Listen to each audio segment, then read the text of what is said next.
तो आपका क्वेश्चन क्या है?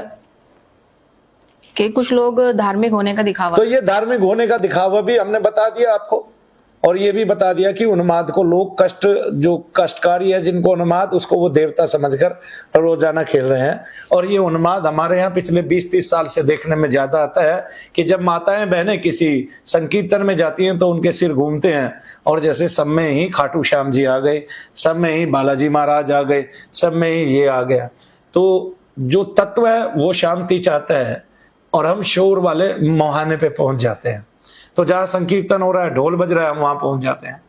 जैसे कोई महात्मा मैंने देखा, वो कहते हैं कि चंद्र घंटा मैया ये सब ठीक कर देंगी, राक्षसों को खा जाएंगी, तो वो उसके कारण जो है ना जोर जोर से बोलते हैं, उन्माद करते हैं, और ड्रम बजाते हैं, ढोल बजवाते हैं, ठीक है, गाने चलाते हैं, भजन चलाते हैं, उस पर तो प्रेत आदि खेलते हैं। तो वो क्या होता है कि वो नीचे शांति से बैठे थे, उनको जब वो स्वर सुनाई देता है तो वो आक्रोश में आ जाते हैं, ठीक है, तो उनका उच्चाटन हो जाता है, क्योंकि उनको शांति चाहिए होती है, और वो शांत रहना चाहता है। या तो मानव के शरीर में शांति मिलती है, वरना तो सारे जीवों में अशांति है, सब में तेजी ही है, ठीक है।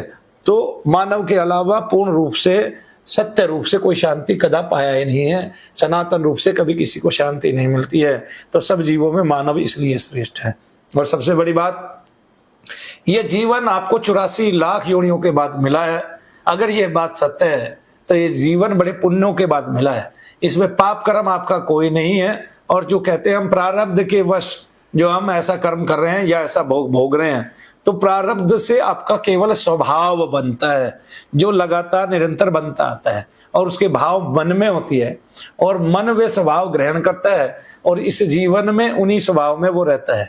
माताएं कोई नहीं चाहती कि उनका बच्चा उग्रवाद करे, उनका बच्चा बुरा बने, उनका बच्चा अच्छा ना बने, उनका बच्चा गंभीर ना बने, उनका बच्चा पढ़ाई नहीं करे, और उनका बच्चा जो है वो केवल लड़ाइयां करे। ऐसा कोई माता नहीं चाहती। फिर भी वो जन्म जन्मांतर के कारण कई बच्चे ऐसा स्वभाव ग्रहण कर लेते हैं, ठीक है, और कईयों में वो बाद में सुधर भी जाता है जब उनके स्वभाव बदले जाते हैं। तो स्वभाव धीरे से तो बदलता नहीं है, ठीक है, उसको आचरण में रेगुलर लेके आएंगे तभी वो बदलता है।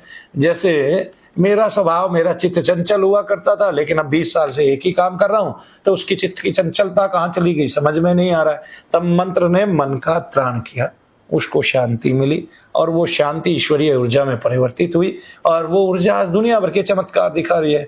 आप अपने रोगों का नाश करते हैं, शनिधाम में कदम रखते ही। जय शनिदेव।